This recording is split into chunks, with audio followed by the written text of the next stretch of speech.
Oke, jumpa lagi kita dengan Cak Ompong. Bagaimana Bapak Ibu sekalian serta para sohibulane? Tentu dalam keadaan baik dan sehat. Ya, bagi saudara-saudara yang sedang sakit, ya semoga diberikan kesembuhan sehingga dapat berkumpul bersama keluarga kembali. Oke, beberapa hari ini ya Indonesia, Jokowi, Mandalika, dan Bali, nah itu menjadi topik pembicaraan. Ya, topik pembicaraan bagi seluruh ya manusia yang ada di dunia, ya khususnya para pemimpin-pemimpin dunia. Ya, kita coba melihat dari pertama adalah Mandalika. Wah, itu luar biasa ya. Kemarin kita sudah saksikan bagaimana WSBK, wah itu luar biasa. Ya, sirkuitnya bertambah cantik, penontonnya juga bertambah banyak. Ya, lalu kemarin juga sudah berdatangan para pemimpin, ya KTT G20, G20. Ya, Pak Jokowi juga menghadiri KTT ASEAN, yang beliau juga akan menjadi ketua KTT ASEAN yang berikutnya. Nah, sekali ini KTT G20 itu dilaksanakan di Bali. Sekaligus presiden kebanggaan kita menjadi presiden KTT G20. Tentu ya semua staf beliau wah itu sangat sibuk. Ya, pengaturan keamanan, pengaturan lalu lintas, pengaturan ya penerbangan dan lain sebagainya. Ya, bukan hanya itu saja. Ya, Indonesia dan Bali ini menjadi topik pembicaraan di dunia. Baik sebagai ya pemimpin dunia yang bisa hadir maupun yang tidak. Ya, seperti kita ketahui awal mulanya Putin akan datang, ternyata tidak. Ya, tapi saya yakin ya apa yang dibicarakan di Bali itu akan sampai juga ke Putin. Nah, itu dari sisi ya internasional. Bukan hanya itu saja. Ya, seperti kita ketahui ya di KTT G20 itu juga dibicarakan mengenai bisnis, ya. Ya, biasa seperti pembicaraan tingkat tinggi negara itu selain ya perihal climate exchange, ya resesi ekonomi dan lain sebagainya. Nah, kita sebagai rakyat Indonesia ya, terutama ini saya sampaikan ya, Cak Ompong ini sampaikan kepada sahabat kita ya, para kadrun ya, itu catat itu tingkat pertumbuhan ekonomi Indonesia itu 5,7% guys. Ya, nah, para nyinyir Rizal Ramli ya, Said Didu, nah silahkan komentari ya kenapa kita punya tingkat ekonomi kita itu bisa sampai ke 5,7%. Dan jangan lupa, ada banyak negara ya, itu sudah antri di pintu gerbangnya IMF untuk mendapatkan bantuan.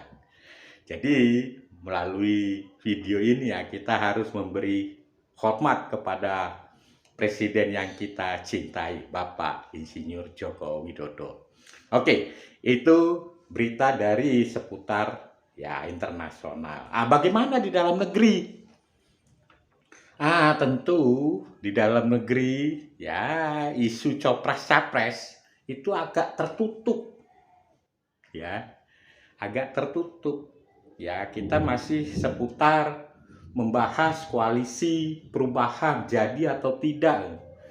memang terkadang ya kenapa Pak Jokowi tidak mau terlalu menanggapi isu koalisi perubahan? Memang nggak ada ilmunya.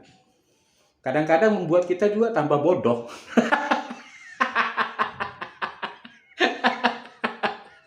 Iya kan? Bayangin itu. Orang semua sudah berpikir internasional bagaimana kita bisa maju. Kita masih membahas sosok seorang Anies Baswedan beserta para kadernya. Kan tidak maju-maju kita ini. Oke. Nah, yang menarik ya hari ini ya pagi-pagi sekali kita melihat bagaimana ya Presiden United Emirat Arab ya itu meresmikan masjid ya yang sangat megah di kota Solo ya.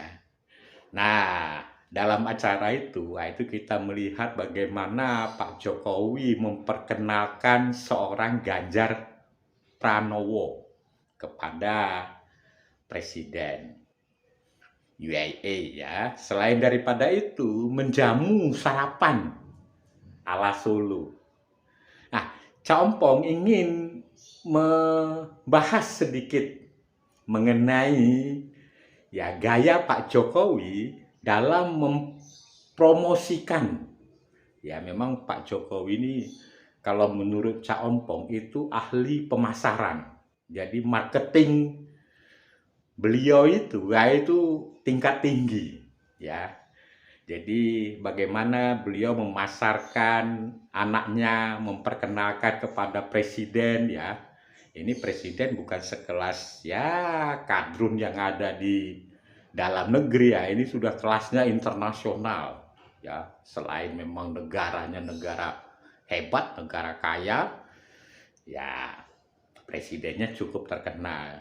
Jadi kadang-kadang Cak Ompong berpikir, oh makanya kenapa Pak Jokowi itu tidak mau menanggapi kadrun? Mungkin karena kelasnya beda.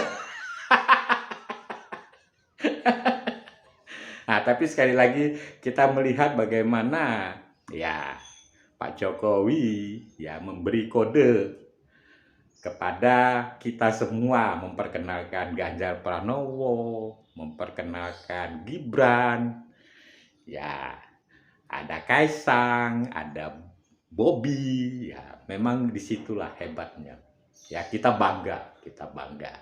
Nah, selain daripada itu, ya peresmian masjid tersebut itu dihadiri oleh Erick Thohir, ya Bapak Prabowo Subianto, di mana beberapa hari yang lalu Pak Jokowi mengatakan tahun 2024 adalah jatahnya. Jadi memang terlihat sekali. Jadi ada perbedaan bagaimana ketika ya Pak Prabowo bergaul dengan para kadrun dengan Pak Prabowo bergaul dengan Pak Jokowi. Nah, itu beda. Ya. Kepintaran beliau itu muncul. Ya, kalau boleh dibilang itu inner beauty-nya itu tampil gitu. Kelihatan wajahnya itu ya wajah orang intelek. Ya, sangat beda sekali. Ketika Pak Prabowo ya berkumpul dengan para kadrun, nah itu kelihatan orang pinter jadi kelihatan bodoh. Nah, ini yang sekarang dialami oleh Bapak Surya Paloh. Ya, Bapak Surya Paloh itu sepertinya saat ini galau. Ya, kalau kita perhatikan bagaimana Bapak Surya Paloh bergaul dengan Pak Jokowi, dengan Bapak Surya Paloh bergaul dengan Anies Baswedan. Nah, yang Prabowo saja sudah tak mau kok gaul sama kadrun. Ini Pak Prabowo, Pak Surya Paloh malah bergaul. Ya. Nah, apa yang bisa disimpulkan ini? Ya, di satu sisi kita yang pro kepada kinerja Pak Jokowi, kita bangga. Tapi bagi kadrun, wah ini manas-manasin ini. Apa yang dilakukan Pak Jokowi, ya Ganjar Pranowo dan Prabowo ini manas-manasin kubu sebelah. Ya, manas-manasin Anies Ahaye. Karena apa? Karena langsung tertutup dengan adanya ya KTT G20. Tapi apapun itu ya kita bangga. Sekali lagi selamat bekerja Pak Jokowi. Semoga KTT G20 sukses. Oke, sampai ketemu lagi kita dengan Cak Ompong.